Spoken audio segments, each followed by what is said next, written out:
तो भगवान राम बोले हम चारों भाई एक साथ में जन्म लिए, एक बेड पर सोए, एक साथ में विद्यालय गए और एक साथ में विवाह हुआ और एक साथ में ही तो राज तिलक में बैठना चाहिए। हम अकेले कैसे राज सिंहासन पर बैठे? एक गुरुजी को भगवान राम बोले और अंत में ध्यान देना गुरु वशिष्ठ बोले कि हे राम, ये हम नहीं करें, ये आपके पिता आपको राज तिलक दे रहे हैं। इसलिए तो भगवान राम बोले अगर मेरे पिता की आज्ञा है तो हम अपने पिता की बात को नहीं काट सकते। गुरु जी चले गए और इधर ध्यान देना, इधर देवताओं में हलचल मच गया। जब भगवान राम का राज तिलक होगा तो फिर गड़बड़ हो जाएगा। भगवान राम को किसी प्रकार से बन की ओर भेजा जाए तभी दैत्यों का संहार होगा और संतों का उद्धार होगा, वरना ऐसा नहीं होगा। इसलिए सारा देवता साकेत लोग में मीटिंग कर रहे हैं और अंत में मां सरस्वती के चरण में गिर गए और कहने लगे मां हमारे बात को मानो, किसी प्रकार से आप विघ्न डालिए जे राम चला जाए बन की ओर। मां सरस्वती बोली भगवान राम के राज्य में हम ऐसा गड़बड़ काम नहीं कर सकते। बोले मां आप मेरे ऊपर कृपा करें। नहीं माने तो ब्रह्मा जी समझाए कि देवी संतान की बात को मान लेना चाहिए और इसी में संतान का भलाई है, इसलिए कुछ आप अवश्य करें जो राम बन जाए।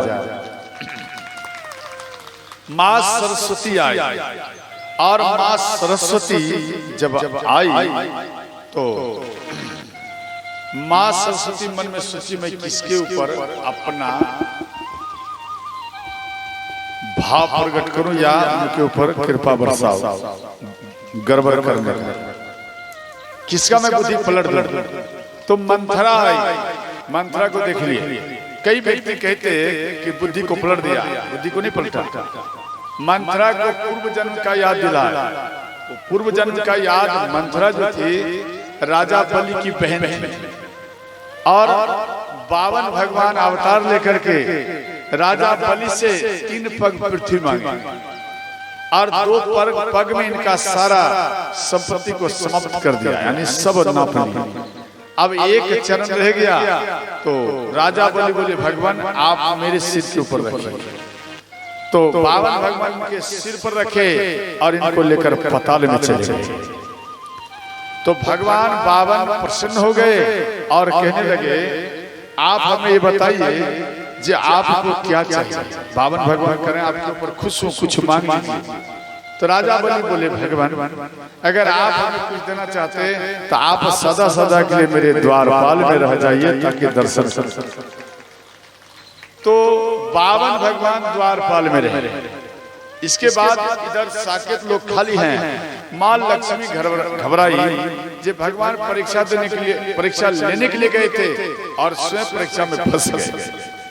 तो श्रावण मास की पूर्णिमा में मां लक्ष्मी साकेत लोक से राजा बलि के पास में आए और राजा बलि के पास में जैसे ही आए और हाथ जोड़ लिए और मां लक्ष्मी बोली कि हे राजन मेरा कोई भाई नहीं है, क्या आप मेरा भाई बनोगे?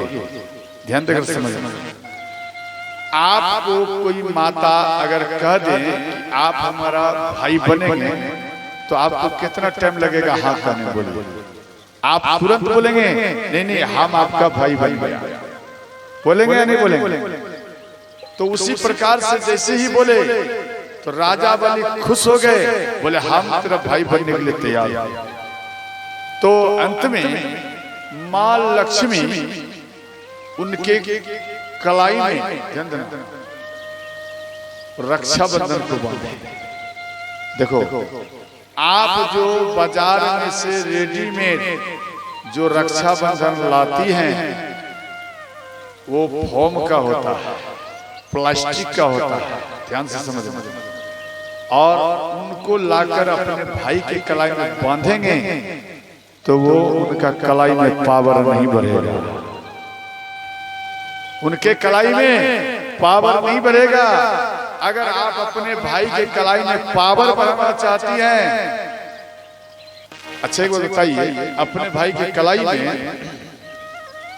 आप सोचती हैं कि ज्यादा से ज्यादा महंगा रक्षाबंधन लाकर के हम अपना भाई के कलाई में बांधते, ज्यादा रुपया लगाने से आपके भाई के अंदर में पावर नहीं बढ़ेगा, भाई के अंदर में वही पावर बढ़ेगा।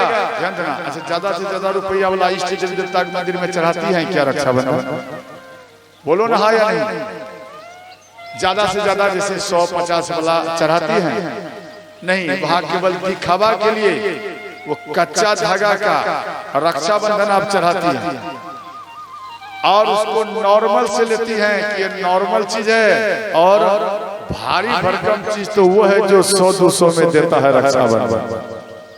वो मैं अपने भाई कलाई में बांधूं, ज्यादा काम करेगा। ये सबसे बड़ा आपका ये भूल है। जो आप रेडीमेड खरीद कर लाया उसमें पावर नहीं है, कुछ नहीं है। जो आप ओरिजिनल रक्षाबंधन अपना मंदिर में चढ़ाई है वही सबसे ज्यादा पावरफुल रक्षाबंधन है, वही रक्षा सूत्र है। उसमें आपका रुपया कुछ नहीं खर्चा होगा। 10-12 रुपया के लेंगे, 25 रुपया अगर ले लेंगे, पूरा गांव के भाई को बांध देंगे, फिर भी आपका रक्षाबंधन बच जाएगा, रक्षाबंधन बच जाएगा। और आप ध्यान देना, आपके भाई भी सुरक्षित रहेंगे। तो उन रक्षाबंधन को ध्यान देना, ब्राह्मण देवता कौन सा बांधते हैं? यही सूत्र बांधते हैं। जो ओरिजिनल बांध रहा है आप उनको नकली समझ रहे हैं, और जो नकली है आप बार बार उसी को असली समझ रहे हैं। देखो, रक्षाबंधन में जैसे उसको बांधे, भाई के अंदर में पावर आ जाता है। मां सीता, ये जनकपुर में एक युवक थे, उसकी बहन नहीं थी, वो बहुत ही गरीब घर के थे। और वो युवक, ध्यान देना, श्रावण मास की पूर्णिमा में हर बहन अपने भाई के कलाई में बांध रही है, और इनको गरीब समझ करके, गरीब समझकर इनके कलाई में कोई नहीं बांधता। अरे हमको क्या देगा, ये गरीब है, ये हमको कुछ नहीं देगा। वो हाथ लेके, वो भाई, जनकपुर की बात है, वो हाथ फैला करके खड़े हैं, नगर की कोई बहन इसके कलाई में हाथ में नहीं बांधे। अच्छा, और वो भाई रोने लगे और अपनी माँ को आकर बोले, माँ क्या हमारी बहन नहीं है? बोले, बेटा जिसका कोई बहन नहीं होता है उसकी बहन इस जनकपुर में माँ सीता होती है। इसलिए आपकी बहन अयोध्या में है और आपके जीजा राम है और अयोध्या की वो महारानी है। तो वो भाई बोले, माँ हम जाएंगे अपने भाई के बहन के पास में और अपने हाथ में अपनी बहन से रक्षा सूत्र बंधवाऊं। तो माँ के फटे हुए वस्त्र थे, एक पुराना फटा हुआ वस्त्र थे। वो माँ उन वस्त्र को अच्छे से सफाई कर दिए, चपोत कर, और अपने बेटा को दे दिए।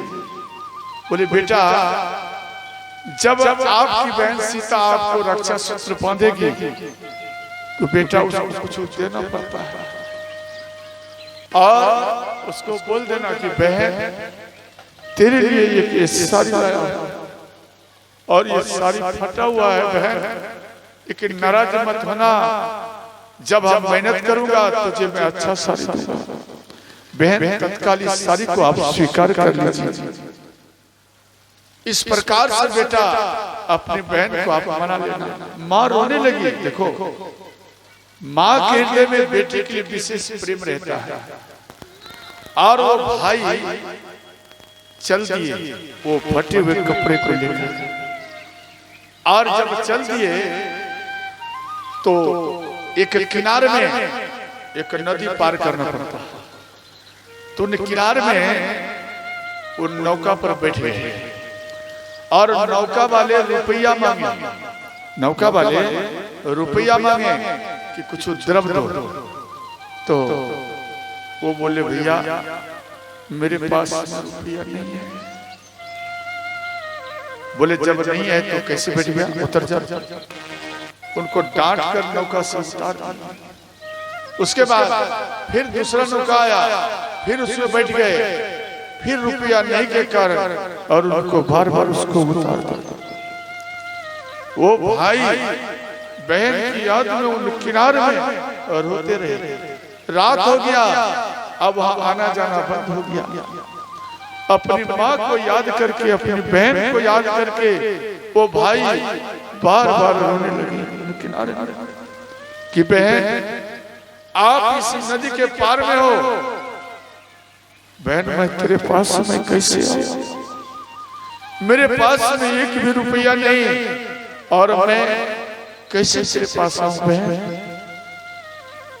भाई रात में भूखे प्यासे उस किनारे में रोते रहे और उधर मां सीता रात भर रोती है।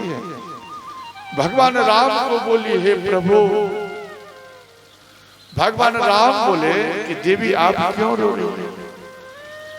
तो मां सीता बोली भगवान एक जनकपुर से चल करके एक मेरा भाई हमें रक्षा सूत्र बांधने के लिए आ रहा है और कोई नौका में इनको नहीं बिठाया, अगर बैठ भी गया तो उनको भगा दिया, क्यों उनके पास में कोई द्रव्य नहीं है। इसलिए मेरा भाई भूखे प्यासे उस पार में अकेले उन जंगल में अकेले वो बैठ करके बहन बहन करके वो रोता है। और इसी कारण से है भगवान मैं रो रही हूं अपने भाई का यंत्रणा। बहन के अंदर में कितना भी कष्ट आ जाए वो नहीं रोएगी उतना, अगर भाई को कष्ट आ जाए तो वो बहन बहुत ज्यादा गंभीर से रोती है। बहन रोती है, इसलिए मां सीता इधर फुट फुट करके रोती है और वो भाई रात में रोते रोते अंत में सो गए। भगवान राम अपने मन से उनको अयोध्या में रातों रात ला करके रख दिए। जैसे ही रख दिए और सुबह हुआ जगे, ये आश्चर्य पर कि भाई हम किनारे में थे, हम कैसे आए? तो वहां नगरवासी को पूछे जे हमारी बहन सीता है, हमारी बहन सीता किधर रहती है? अंत में एक माता उनको पकड़ कर ले गए और अपनी बहन सीता से ध्यान देना वो युवक मिले और बहन के चरण में गिर गए। बोले बहन हमें पता नहीं था आप इतना दूर में रहती है। मां सीता रोते हुए अपने भाई को उठाकर सीने से लगा लिया। मां सीता अपने सीने से लगा लिए और भाई अपना कलाई को आगे बढ़ाया और कहने लगे बहन आप क्यों नहीं आई? हर भाई की बहन आई, आप मेरे घर में क्यों नहीं आई? और हर भाई के हाथ में बहन कलाई में रक्षा सूत्र बांधे, आप इस भाई के पास में क्यों नहीं आई और मेरा कलाई खाली रहा? इसलिए बहन मेरे कलाई में आप रक्षा सूत्र बांधो। मां सीता रोते हुए भाई का शरीर में जो वस्त्र है वो भी फटा हुआ है, गरीब है, और मां सीता उनके कलाई में रक्षा सूत्र बांधे। इसके बाद वो भाई वो मां के दिए हुए वस्त्र दिए। मां वो वस्त्र को पहनी थी, पहनते पहनते वो पुराना हो गया, फट गया, फिर भी वो पहनती थी, परंतु वो दूसरा और उससे ज्यादा फटा हुआ कपड़ा को माँ पहन लिए। ये कुछ ठीक था, ये वस्त्र को सफाई कर अपने बेटा को दिए थे और वही बेटा माँ सीता को दिए। माँ सीता उन वस्त्र को देख करके अपनी माँ को बार बार याद करके रोती है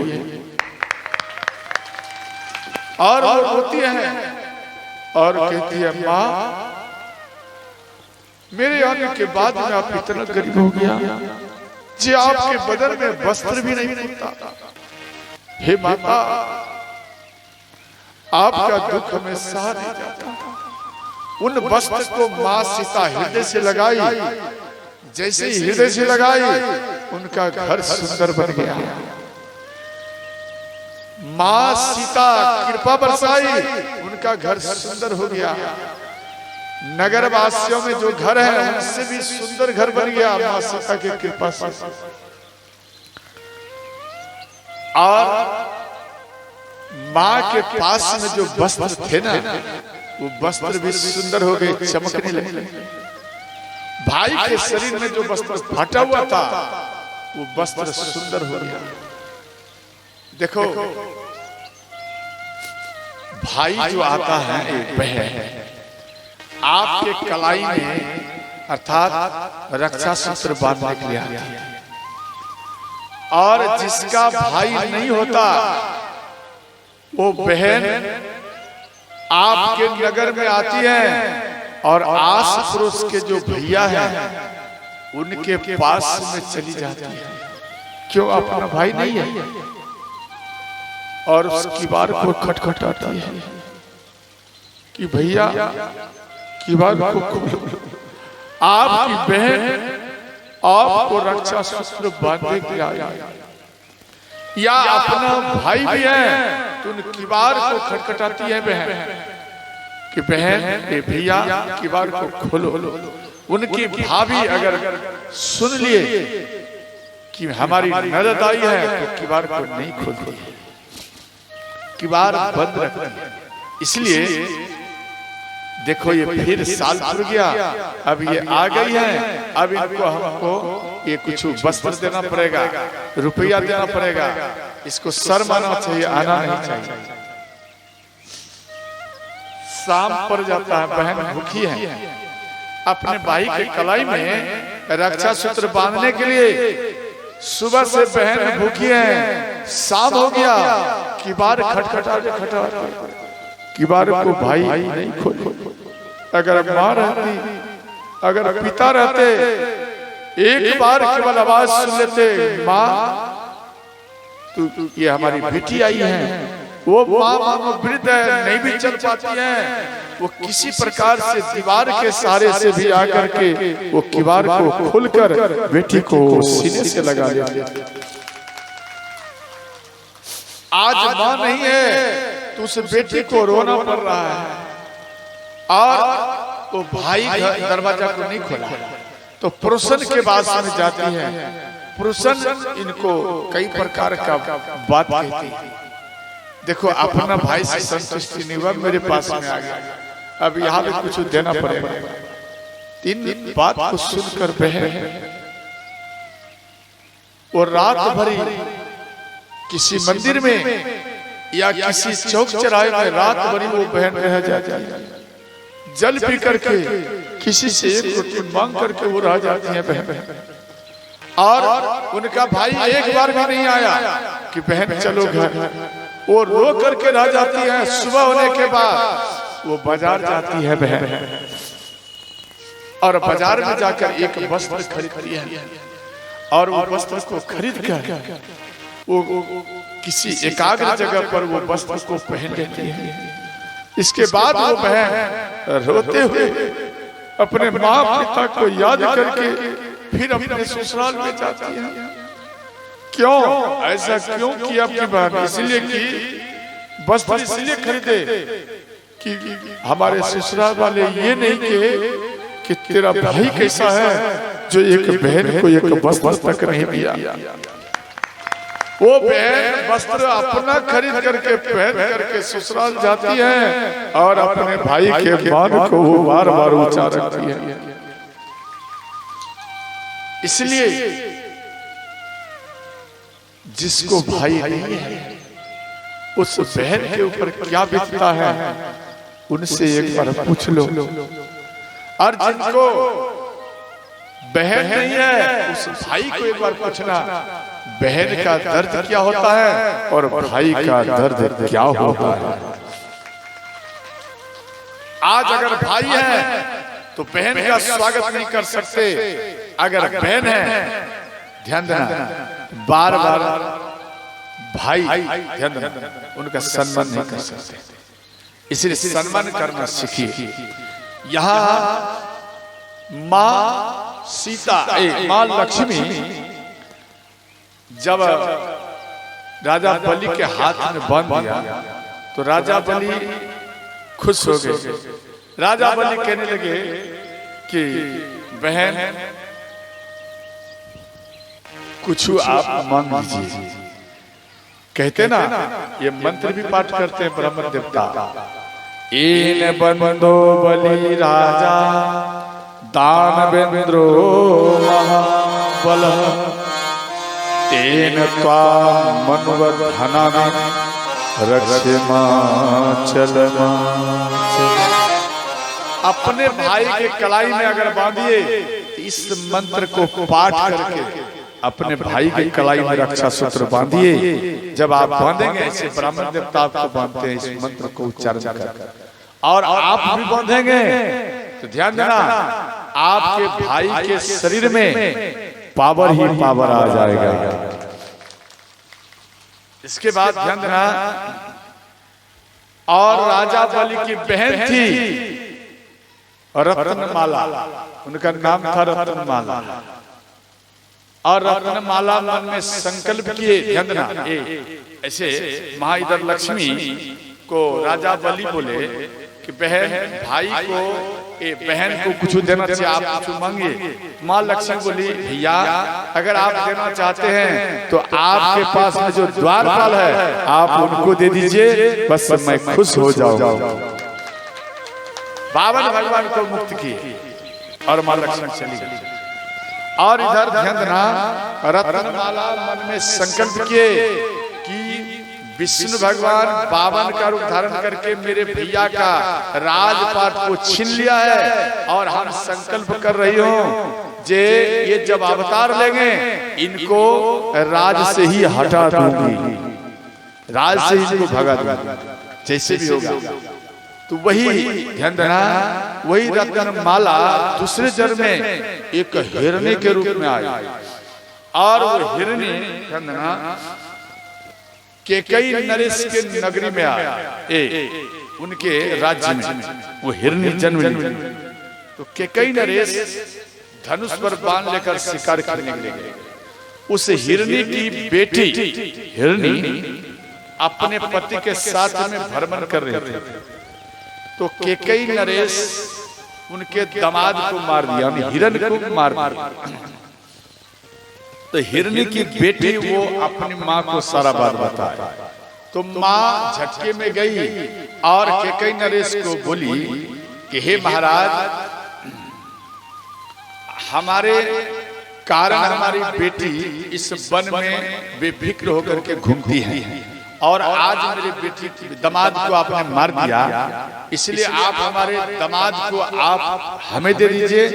अपना तपस्या के बल से हम अपने दामाद को जीवित कर लेंगे। तो केकई नरेश झटके से एक तलवार को खींचे और इन हिरणी की गर्दन में चलाए और इनका मस्तक श्रोताओं कट गए।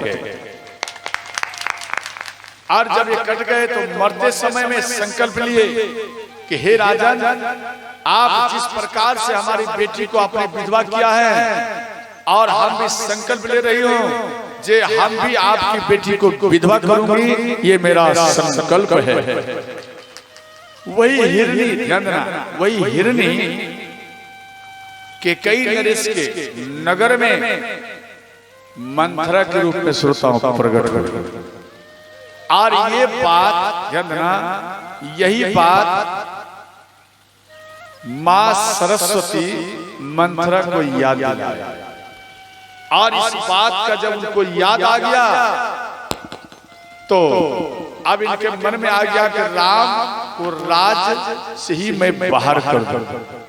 इनके अंदर में ये सोच आ गया। इसके बाद इतने में किसी ने कह दिया कि राम का कल राज तिलक होगा और इनको क्रोध आ गया।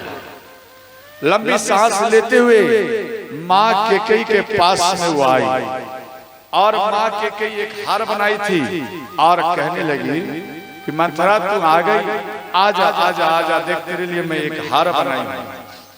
एक तलवार ली और कैकेयी के हाथ में दी और माँ मंथरा बोली एक काम करो, इस तलवार से मेरे सिर को काट दो। इसलिए काट दो कि हम नहीं चाहती हूं कि जीते जी तुझे मैं दासी के रूप में देखूं। बोले अरे क्या हुआ, पहले बता तो सही, कहीं लक्ष्मण तुझे तो नहीं, आपसे लड़ाई तो नहीं किया लक्ष्मण? क्यों लक्ष्मण बार बार लड़ता था, इसलिए कहीं उससे तो वो तो कुछ कठोर वचन तो नहीं बोल दिया? बोले नहीं नहीं, तुझे मालूम नहीं है क्या हो रहा है। बोले क्या हुआ? बोले देखो राम का कल राज तिलक होने वाला है। माँ कैकेयी खुश हो गई, जो माला बनाई थी वो माला, ध्यान देना, वो माला मंथरा के गले में पहरा दी। जब मंथरा के गले में पहरा दिए तो अंत में ध्यान देना, पहरने के बाद वो मंथरा नाराज हो गई और इधर माँ कैकेयी झूमने लगी, मेरा बेटा का राज तिलक होगा, आहा आज मैं प्रसन्न हो गई हूँ। तो यहाँ कहते देखो तुझे दासी का जिंदगी निर्वाह करना पड़ेगा, राजमाता माँ कौशल्या बनेगी, तू नहीं बनेगी, तुम उसकी दासी बनेगी और चौका ये सब आप करते रहना पूरा जिंदगी। तो माँ कैकेयी बोली कि देखो हम परीक्षा करके देख लिया है, जिस प्रकार से सब माँ से प्रेम राम करता है उसी प्रकार से राम सबसे ज्यादा हमसे प्रेम करता है। यहाँ पर लिखा है मो पर करही स्नेह बिसे मो पर करही स्नेह मैं कर परीक्षा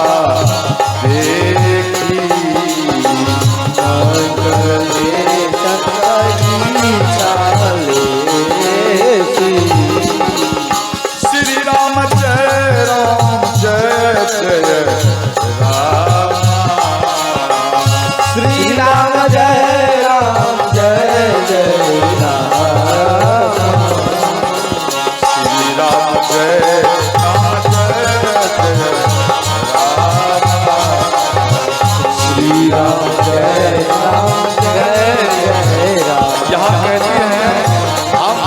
करके देख लिया हूं, सबसे ज्यादा राम हमसे प्रेम करता है।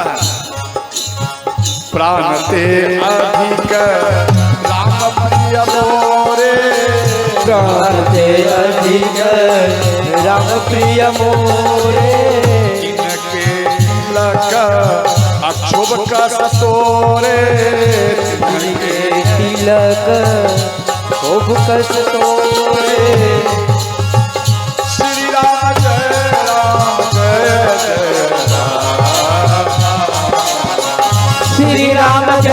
राम जय जय राम, श्री राम जय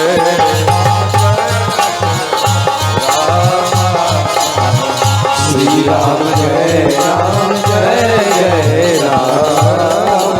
हर हर महादेव।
करी प्रीति परीक्षा देखी। परीक्षा की बात क्यों आया? देखो, एक बार माँ कौशल्या राम को लेकर अपने घर में सुलाने के लिए आया। राम रात 12 बज गया, 1 बज गया, 2 बज गया, नहीं सोया। और इसके बाद माँ कौशल्या महल से बाहर आई तो उधर देखिए अपने महल के ठीक बाहर में, दरवाजे के बाहर में माँ कैकेयी रो रही है। तो माँ कौशल्या गई, बोली बहन आप क्यों रो रही हो? तो माँ कैकेयी बोली कि दीदी हमको रात में नींद नहीं आ रहा। बोले क्यों? बोले मेरे पास में राम नहीं सोया, इस कारण से हमको रात में नींद नहीं आ रहा। माँ कौशल्या बोली कि बहन मैं क्या बताऊं, राम भी रात भर नहीं सो रहा है। 12 बज गया, 2 बज गया, राम भी नहीं सोया। राम बार बार तेरे याद में रोता है। इस बात को सुनकर माँ कैकेयी दौड़ते हुए गई कौशल्या माता के महल में और अपना बेटा राम को सिर से लगाई और अपने महल में आकर उसको सुला दिया। इसलिए यहाँ पर लिखे हैं, हम परीक्षा करके देख लिया और प्राण से अधिक राम प्रिय मोरे, अर्थात प्राण से भी ज्यादा राम हमारे लिए प्रिय है और राम के लिए मैं प्रिय हूं। और जो वड माँ कैकेयी राम को दिए थे वचन सब भूल गई। माँ कैकेयी सब बात को भूल गई। क्यों? प्रसन्नता की बात आता है, सब दुख की बात भूल जाता है। इसलिए माँ कैकेयी सब भूल गई। इसके बाद ध्यान देना, तो माँ कैकेयी का बुद्धि पलट नहीं पाए, ये मंथरा। तो माँ सरस्वती आई, माँ कैकेयी के पूर्व शपथ का बात दिलाने लगे। तो पूर्व में क्या था, एक बार जिसको कहते हैं देवासुर संग्राम, यही ना कहते हैं देवासुर संग्राम। वो देवासुर, देवा मना देवता, सुर, सुर मना संबासुर। तो संबासुर का संग्राम था देवताओं से। तो देवता कितना बार युद्ध किया वो हार गए। अंत में ब्रह्मा जी के पास गई इस बात को रखे। तो ब्रह्मा जी बोले देखो ये ऐसे नहीं मरेगा, ये महाराज दशरथ जी के हाथों मरेगा। इसलिए जाओ महाराज दशरथ जी को आप आदर सहित ले आइए। इंद्र भगवान अयोध्या में आए, महाराज दशरथ जी से निवेदन की। महाराज दशरथ जी प्रसन्न हो गए और महाराज दशरथ जी जाने की तैयारी में लगे। माँ कैकेयी इस बात को सुनकर महाराज दशरथ जी के पास में आए, बोले हे महाराज हम भी आपके साथ में जाऊंगा। अंत में माँ कैकेयी भी चली और वो रथ जो है, ध्यान देना, रथ को आकाश में उड़ाया। महाराज दशरथ जी का ऐसा रथ था जो आकाश में भी उड़ता था। और संबासुर से संग्राम प्रारंभ हुआ। तो जब प्रारंभ हुआ तो उन समय में युद्ध करते क्रम में इनके पहिया का किल्ली खिटक गया, मानो खुल की इधर उधर चला गया।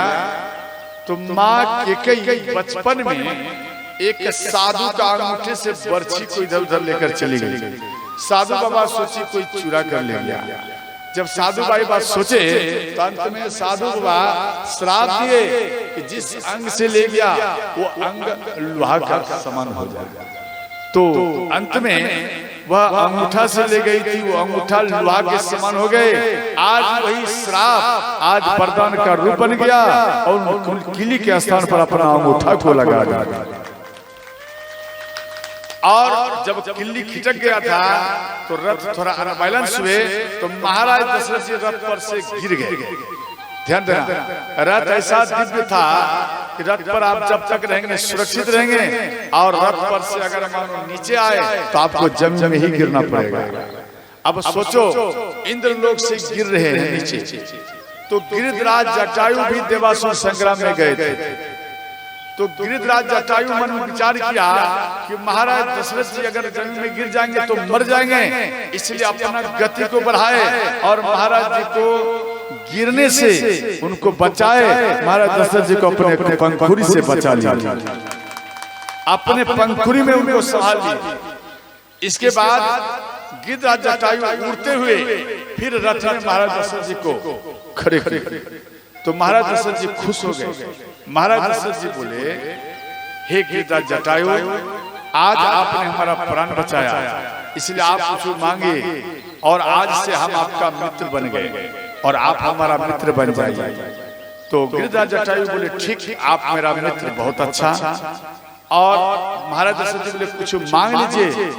तो गिद्धराज जटायु बोले कि हे महाराज, हे मित्र, अगर आप कुछ हमको देना चाहते तो एक काम करना, आपके पास में बेटा जो प्रकट होगा वो 12 बेटा आप हमको दान कर देना। वही 12 बेटा हमको दे देना और हमको कुछ नहीं चाहिए। महाराज दशरथ जी जो वचन देते थे उसको पूरा भी करते थे। बोले, ठीक, हम आपको देंगे। ध्यान देना, भगवान राम महाराज दशरथ जी का जब मृत्यु हुआ तो कौन अग्नि संस्कार किए बताइए? महाराज राम किया? राम नहीं किया, भरत किया। राम मानो दान कर दिया राम को, तो उसके बाद 12 बेटा कौन हुआ? भरत जी हुए।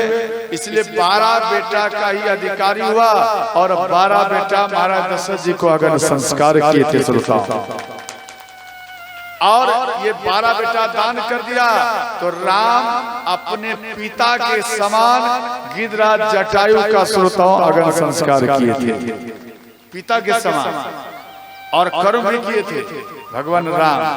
तो ध्यान देना, इसके बाद संबासुर को महाराज दशरथ जी मार दिए और महाराज दशरथ जी माँ कैकेयी को बोले, देवी आप बहुत बढ़िया भूमिका निभाई है, इसलिए आपके ऊपर हम खुश हूँ, आप हमसे कुछ मांग लीजिए।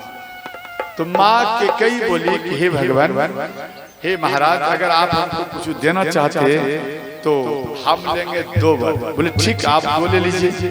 बोलो, क्या चाहिए? बोले, अभी नहीं, समय आने पर हम ले लूंगी और तत्काल ये 2 वर आप अपने पास में हमारा एडवांस में जमा रहने दीजिए। बोले, ठीक। और जब संबासुर का मृत्यु हो गया, इंद्र भगवान खुश हो गए।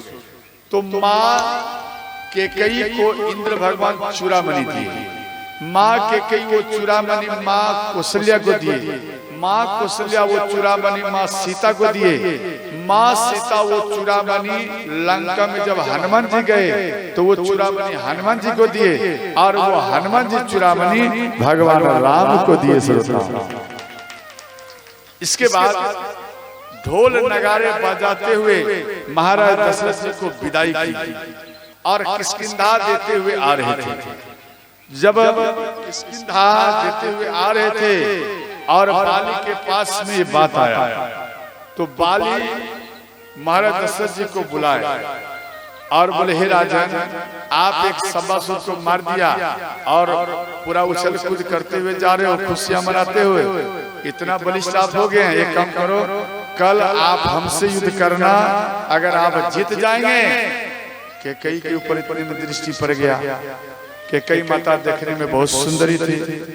तो बाली बोले, ये आपकी पत्नी जो कैकेयी है, अगर आप जीत जाएंगे तो अपनी पत्नी कैकेयी को ले जाना, अगर आप हार जाएंगे ये कैकेयी ये मेरे पास में रहेगी। महाराज दशरथ जी को बहुत बड़ा चिंता आ गया, अब क्या किया जाए, रात का समय है। तो माँ कैकेयी बोली, हे नाथ, आप ये चिंता को हटाइए, आप मन में मत रखिए, ये चिंता मेरे ऊपर छोड़ और आप सो जाइए। सुबह हुआ, माँ कैकेयी और महाराज दशरथ जी आए। माँ कैकेयी बोली बाली को कि हे राजन, आपके साथ में वही लड़ेगा जो वीर होगा, और मानो कोई हार मान लेगा, आपके सामने में झुक जाएगा। क्या झुके हुए व्यक्ति के साथ भी आप युद्ध करोगे? बाली बोले, इतना मैं कायर नहीं हूं जो झुक गया मैं उसके साथ युद्ध करूं, ऐसा नहीं करूंगा। तो माँ कैकेयी जो पूर्वज से मुकुट आ रहा था राज्य में, वो मुकुट उतार कर बाली के चरण में रख दिया। महाराज दशरथ जी के सिर पर से मुकुट उतार कर बाली के चरण में रख दी। और माँ कैकेयी बोली, हे राजन, क्या अब भी मेरे पति से आप युद्ध करोगे? बोले नहीं। क्या मैं जा सकती हूँ? बोले हाँ, आप जा सकती हैं। क्यों? हार मान चुके। तो अंत में माँ कैकेयी और महाराज दशरथ जी चल दिए। माँ कैकेयी मन में संकल्प किए, मेरा जो बेटा होगा और मेरा बेटा इसको मारेगा, उसके बाद ये मुकुट मुक्त होगा और इसी मुकुट से अपने बेटा राम को मैं राज सिंहासन पर बैठाऊंगा, अर्थात अपने लल्ला को मैं सिंहासन पर बैठाऊंगा। ये माँ कैकेयी संकल्प की। और महाराज दशरथ जी अयोध्या की ओर चले तो रात हो गया। क्यों? सिर पर मुकुट नहीं था, इसलिए महाराज दशरथ जी रात होने दिए। उसके बाद नगर में प्रवेश किए और नकली मुकुट तैयार करके रातों रात, उसके बाद सुबह में महाराज दशरथ जी मुकुट को धारण। ये सब बात ध्यान देना, माँ सरस्वती माँ कैकेयी को याद दिलाए। इनका बुद्धि पलट गया और माँ मंथरा के चरण में ये गिर गए। माँ कैकेयी गिर गई और कहने लगी कि आज से आप हमारे गुरु हैं, आप बताओ राम को मैं कैसे वन भेजूं? मात्र एक रात है। बोले अरे एक रात है, पल में जब प्रलय हो सकता है, अभी तो पूरा रात बाकी है कैकेयी। आप जाओ, अपने बेटा का शपथ कराना और 2 वर महाराज के पास आपका है। आप जाइए, पहले शपथ करा के फिर मांगना। पहले भरत के लिए राजगद्दी मांगना, उसके बाद राम के लिए 14 वर्ष के लिए वनवास मांगना। इस बात को सुनकर माँ कैकेयी को भवन में आई और वो भवन में जैसे ही आई तो एक दासी को भेजी और महाराज दशरथ जी को बुलाने के लिए जैसे ही भेजी तो इस बात को सुनकर महाराज दशरथ जी का चरण आगे नहीं बढ़ रहा था। यहाँ गोस्वामी जी लिखे हैं, कोप भवन सुनी सकुचे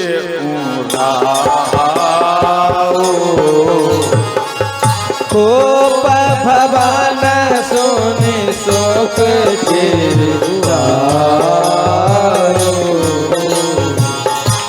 भयवश आगे पराई भयवश आगे पराई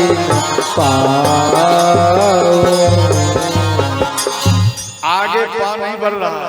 तो अंत में जब पान नहीं बढ़ रहे थे, फिर भी किसी प्रकार कोप भवन में आए और कैकेयी को देख करके महाराज दशरथ जी उदास हो गए। बोले देवी, आप अपना पूरा वस्त्र को बिखेर दिया है, आभूषण बिखेर दिया है, क्या बात है? क्या तुझे मालूम नहीं है तेरा बेटा राम का कल राज तिलक होने वाला है? जल्दी में उठो, कलश सवारो, आरती लगाओ, आरती सजाओ, उठो देवी उठो। माँ कैकेयी बोली, हे महाराज आपके पास में 2 वर मेरा है। बोले हाँ, वो 2 वर हमको चाहिए, उसके बाद बेटा का तिलक करना। बोले ठीक, मांगो क्या चाहिए? तो महाराज दशरथ जी फिर दूसरा बात बोले, पहले आपको वर जो दूंगा तो पहले आप एक रानी के रूप में आइए। तो माँ कैकेयी महल में गई, दूसरा वस्त्र सुंदर पहने, आभूषण पहने। तो महाराज दशरथ जी कैकेयी के रूप को देखकर खुश हो गए। उसके बाद नहीं, आपको क्या चाहिए आप जरा बताओ, यहाँ आप मांगो। बोले नहीं, आप शपथ खाइए। बोले अरे आप ऐसे मांगो, शपथ खाने की क्या जरूरत है? बोले नहीं, हमको विश्वास नहीं हो रहा। क्या तुझे मालूम नहीं है रघुकुल रीत सदाचार्या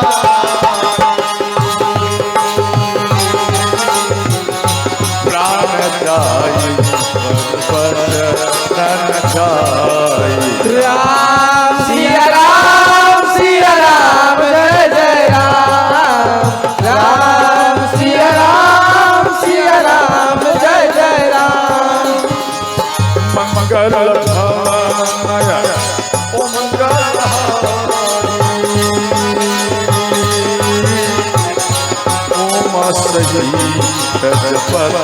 त्रिपुरारी। राम सिया राम जय जय राम। राम सिया राम जय जय राम। हर हर महादेव।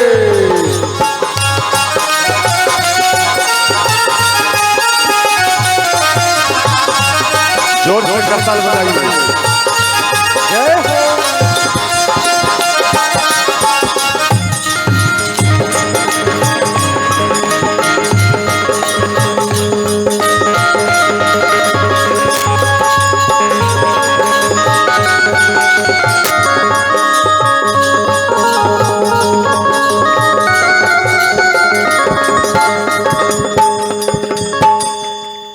बोलो सच्चे दरबार की जय।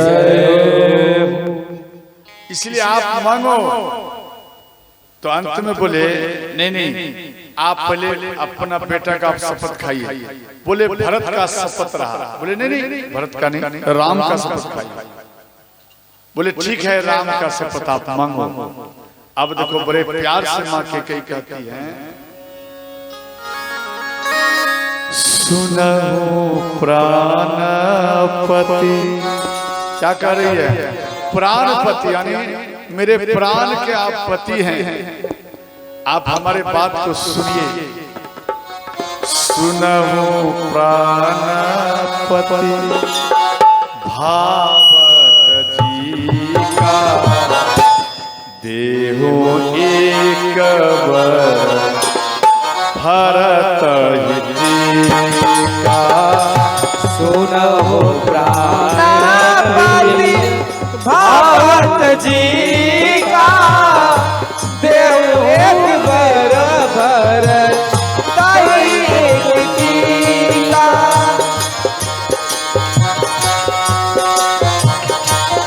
जैसे ही इधर माँ के कई जैसे ही बोले कि भरत को राजगद्दी चाहिए, राज तिलक भरत का करिए, तो महाराज दशरथ जी मन में सोचे राम और भरत में कोई फर्क नहीं, चलो कोई बात नहीं, हम भरत को राज दिया। इसके बाद बोले दूसरा बोलो, तापस विशेष उदासी 14 बरस राम बनवासी। तापस शेष उदासी 14 बरस राम बनवासी। सीताराम सीताराम सीताराम सीताराम सीताराम सीताराम कहिए। जय विधि राखे राम जय विधि राखे राम कहीं विधि रहिए। हर हर महादेव। राधे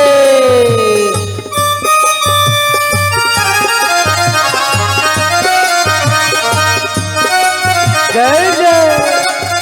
दोनों हाथों से मीठी मीठी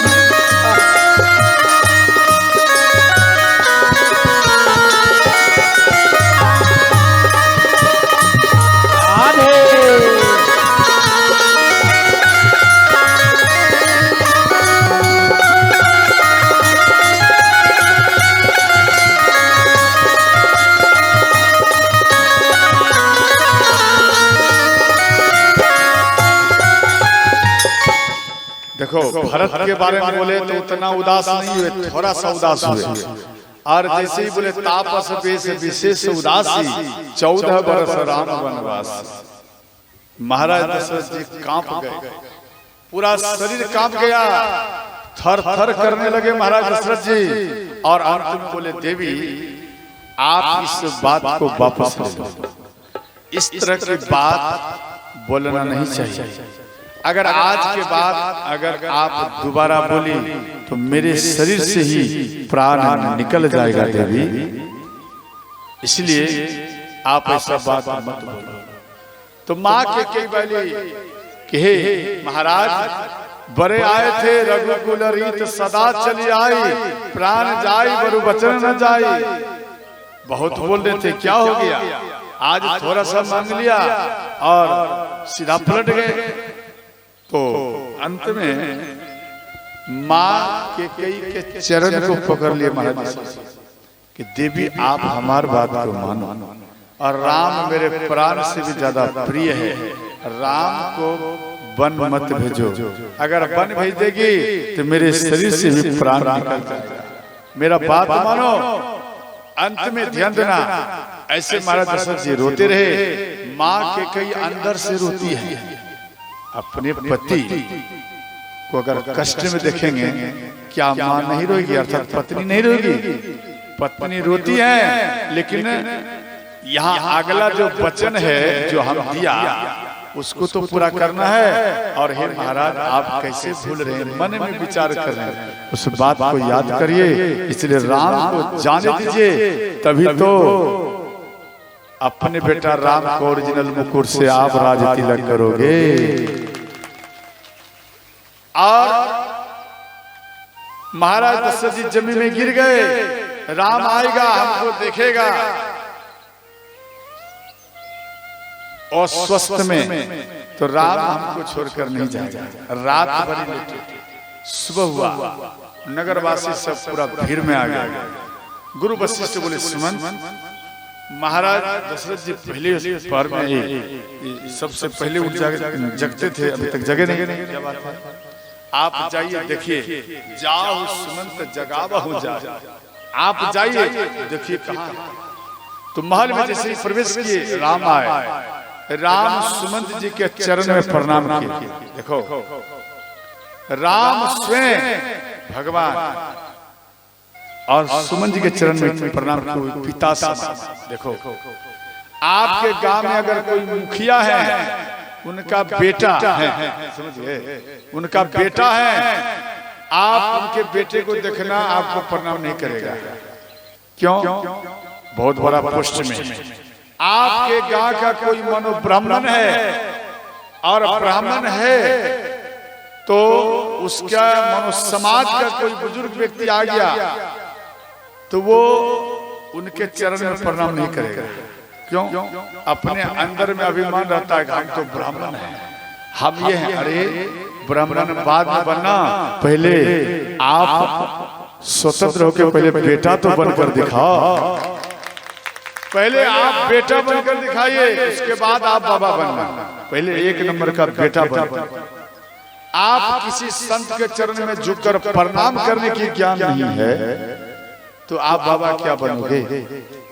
आप किसी नगर वासियों को आप अपना पिता नहीं जान पाए तो आप दूसरे का क्या पिता बनकर दिखाओगे? इसलिए पहले पिता समझो कि हमारे पिता है, तब आपका संस्कार में परिवर्तन होगा, वरना संस्कार में परिवर्तन नहीं होगा। इसलिए भेदभाव नहीं रखना चाहिए, सबको प्रणाम करना चाहिए, तभी भगवान आपके पास में सदा विराजमान रहेगा, वरना नहीं रहेगा। इसके बाद ध्यान देना, भगवान राम और सुमंत जी आपस में चर्चा किए कि पिताजी कहाँ हैं। सुमंत बोले, हम भी तो ढूंढ रहे हैं कहाँ हैं। तो कैकेयी माता के महल में आया, पिताजी को देखे जमीन में गिरे हुए और पिताजी के चरण में प्रणाम किए और चरण को हिलाए। तो महाराज दशरथ जी थोड़ा सा भी नहीं हिले। तो महाराज दशरथ जी ध्यान देना, इसलिए नहीं हिले, राम देखेगा कि मेरे पिता होश में नहीं आए तो ये बन नहीं जाएगा, ये मेरे पास में रहेगा, इसलिए बेहोश में रहे। और अपनी माँ कैकेयी को पूछे कि माँ आप हमें ये बता, जब मेरे पिता बेहोश क्या है, एक क्यों है, क्या कष्ट हुआ, बोलो तो सही माँ। बोले बेटा 2 बार तेरे पिता से मांगी हूँ और ये देते ही बेहोश हो गया। तो भगवान राम बोले माँ क्या वो 2 वर है? बोले प्रथम वर है तेरे भैया भरत के लिए हम राज सिंहासन मांगे हूँ। भगवान राम खुश हो गए और कहने लगे माँ आप धन्य हैं, माँ आप धन्य हैं जे मेरे भैया भरत को आप राजगद्दी पर बैठाने जा रहे हैं। आप धन्य हैं माँ।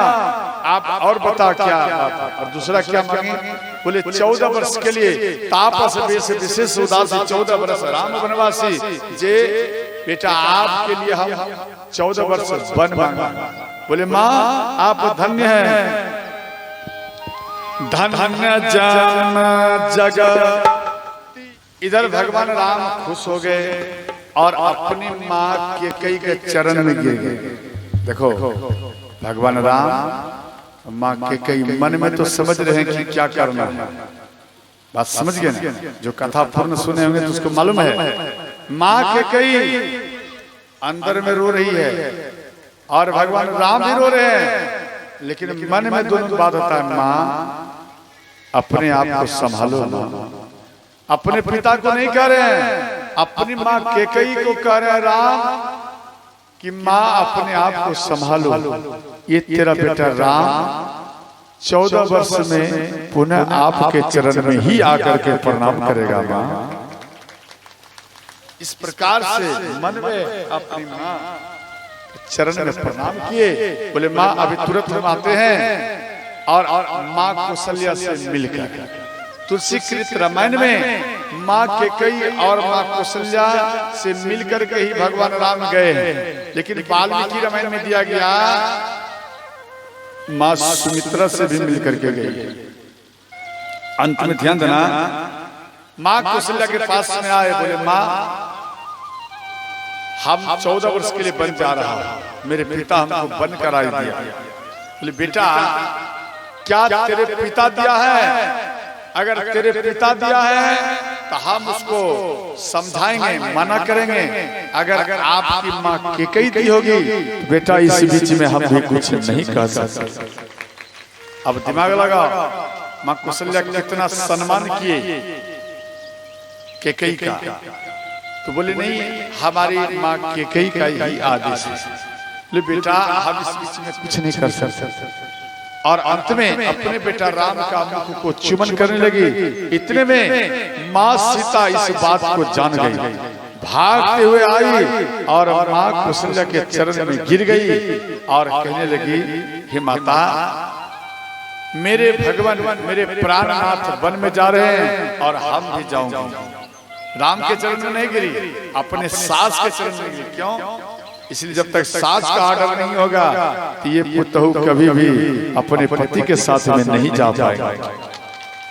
ये सास के चरण में गिर गई और हाथ जोड़कर विनती की माँ हमको आदेश दीजिए। तो यहाँ कहने लगे बेटी आप कभी भी महल से बाहर नहीं गई और वन में कंकर पत्थर काटा इत्यादि सबसे आपका वो मार्ग में स्वागत होगा, तो फिर बेटी आप कैसे इतने कष्ट में सहेगी? बोले माँ आपका आशीर्वाद रहेगा और हम अपने पति के शरण में रहूंगी तो ये कांटा भी हमारे शरीर को कुछ बिगाड़ नहीं पाएगा।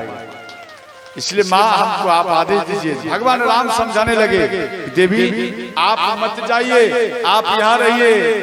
जब जब मातु करही सूदि मोरी, जब जब मातु करही कर चोरी, जब मातु करही सूदि मोरी, जब जब मातु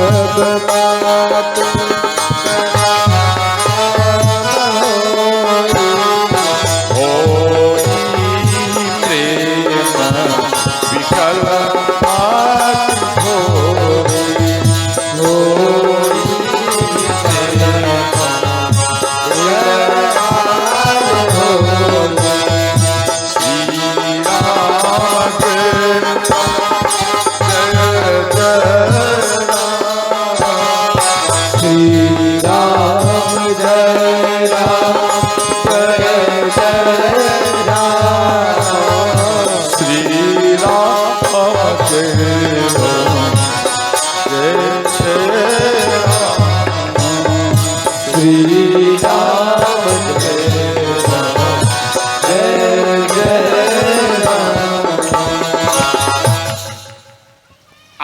देवी घर में रहिए। जब जब मेरी माँ मेरे पिता हमको याद करेंगे तो आप मेरा याद जैसे करेंगे तो आप उनको समझा कर रखना, आप यहाँ रहिए।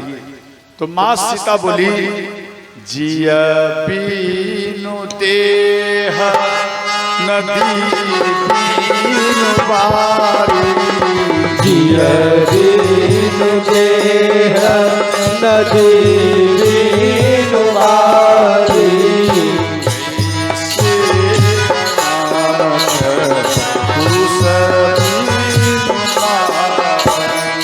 कैसे नाथ पुरुष बीन नारी। जिया बीनु देह अर्थात सामने अगर पति ना हो तो पत्नी को श्रृंगार भी अच्छा नहीं लगता। अगर मेरे पति चले जाएंगे बन तो मेरा शरीर तो यहाँ रहेगा, लेकिन मेरे शरीर से प्राण निकलकर मेरे पति के साथ में चले जाएंगे। माँ अंत में कौशल्या समझे, ये मन में विचार किए कि सीता नहीं रहेगी। अंत में सीता को बोले ठीक आप जाइए। और इधर भगवान राम और माँ सीता एक चबूतरा में आकर बैठ गए। इतने में लक्ष्मण जी को मालूम पड़े, लक्ष्मण जी भागते हुए आए, भैया राम के चरण में गिर गए और कहने लगे भैया हम भी बन जाएंगे। भगवान राम बोले भैया आप मत जाइए, मेरे पिता का स्वास्थ्य ठीक नहीं, आप यहाँ रहेंगे तो कम से कम उनको बल मिलेगा। और भैया भरत शत्रुघ्न नहीं है, कौन देखेगा। तो लक्ष्मण जी बोले भैया कोई रहे या नहीं रहे, परंतु हम आपके साथ बन जाऊंगा तो जाऊंगा। लक्ष्मण जी हट किए, बोले जा अपनी माँ से विदा मांगो। तो माँ सुमित्रा के चरण में आकर श्री लक्ष्मण जी प्रणाम किए। बोले माँ हम अवध को छोड़ करके जा रहा हूँ, क्यों मेरे भैया बन जा रहे हैं इसलिए हम अवध को छोड़ करके जा रहा हूँ, इसलिए माँ आप हमें आदेश दीजिए। तो यहाँ माँ सुमित्रा बोली बेटा तात तुम्हारी मातु पे तात तुम्हारी मातु पे राम सब हाथी सनेही, सीता राम सब हाथी सनेही।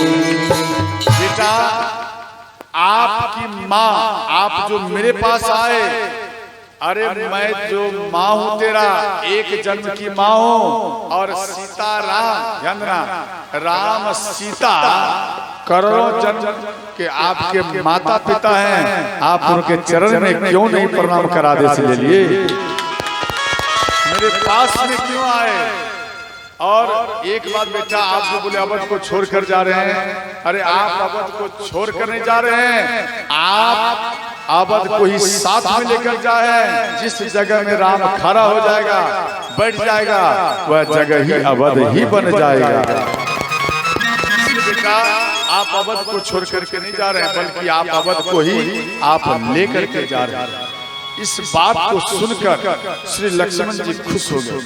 इसके बाद बोले बेटा आज तो बड़े भाग्यवान हम हैं जो मेरा बेटा राम का सेवा करने के लिए जा रहा है। ध्यान देना वो माँ बरभागी है जिसका बेटा शिव भक्त, राम भक्त, कबीर साहब भक्त, निरंकारी भक्त, माँ सरस्वती भक्त, हनुमान भक्त, ध्यान देना राम भक्त, जिसका बेटा भक्त हो गया चाहे खुदा का ही क्यों ना, ध्यान देना जिसका बेटा खुदा का भक्त हो गया। जैसे मस्जिद में जो मुस्लिम नमाज नहीं पढ़ता वो मुस्लिम ना है ना वो हिंदू है, और जो हिंदू में पूजा पाठ नहीं करता है वो ना हिंदू है ना वो मुस्लिम है। बस समझ गए। और जो नमाज पढ़ता है वही सच्चा मुसलमान है, और जो पूजा पाठ करता है जो कथा सुनता है वही सच्चा हिंदू है। इतना दिमाग में रखना। इसके बाद यहां बोले बेटा, जिसका बेटा राम भक्त नहीं हुआ, जिसका बेटा राम भक्त नहीं हुआ, वो माँ को बांझ रहना अच्छा है, परंतु ऐसा बालक को जन्म देना भी व्यर्थ है। अब देखो कितनी बड़ी बात बोल दी। तो अंत में माँ सुमित्रा बोली, बेटा आप स्वप्न में भी भाई से मत मिलाना। बोले माँ ये स्वप्न कैसे आता? बेटा आप जब सोएंगे, भोजन करेंगे तब तो नींद आएगा, आप सो जाएंगे, और स्वप्न में भाई भाई में लड़ जाते हैं। तो श्री लक्ष्मण जी बोले, माँ हम तेरे चरण में प्रणाम करने के लिए जा रहा हूं, आप मेरे सिर पर हाथ रखिए। तो माँ सुमित्रा हाथ रखी, लक्ष्मण जी चरण को पकड़े और कहने लगे, हे माता आज ये बेटा आपसे कुछ मांग रहा है। बोले क्या चाहिए बोलो। बोले माँ मैं 14 वर्ष के लिए बन जा रहा हूँ, 14 वर्ष के उपरांत में ना मुझे भूख सतावे और ना मुझे नींद आवे, यही आप हमारे ऊपर कृपा बरसाइए। माँ खुश हो गई। ध्यान देना, उधर से उर्मिला आई और भरत लक्ष्मण के चरण में गिर गए और बोले, हे स्वामी आज तक आपसे हम कुछ नहीं मांगे हूँ और मैं आज आपसे कुछ मांग रही हूँ, इसलिए मेरे सिर के ऊपर हाथ रखे। लक्ष्मण जी घबरा गए, कहीं मेरे साथ न चल दे। अंत में भैया राम के चरण का याद कर सिर पर हाथ रखे और उर्मिला बोली कि हे नाथ, आप जो 14 वर्ष के लिए जा रहे हैं, जो नींद आपको सताएगा, जो भूख आपको सताएगा, वो आपको ना सताकर वही सताव हमारे ऊपर आ जाए और आप निर्मल होकर भैया राम का सेवा करिए। लक्ष्मण जी खुश हो गए। लक्ष्मण जी के आंख भर आए। जिस पुरुष को ऐसी पत्नी मिल जाएगा, समझ लो उसका घर ही वैकुंठ बन जाएगा। जे अपना यानी पति का कष्ट अपने ऊपर लेता है और पत्नी का कष्ट पति लेता है, ध्यान रखना वो दूसरा कोई नहीं, राम सीता ही है श्रोता। इसके बाद श्री लक्ष्मण जी भैया राम के पास आए और भैया राम माँ सीता लक्ष्मण जी माँ कैकेयी के पास में आए, अपने पिता को परिक्रमा किए 108 बार। इसके बाद माँ कैकेयी एक वस्त्र दिए और राम पहरे। उसके बाद नगर से बाहर आए और इधर सुमन जी को महाराज दशरथ जी उठकर खड़े हुए, बोले सुमंत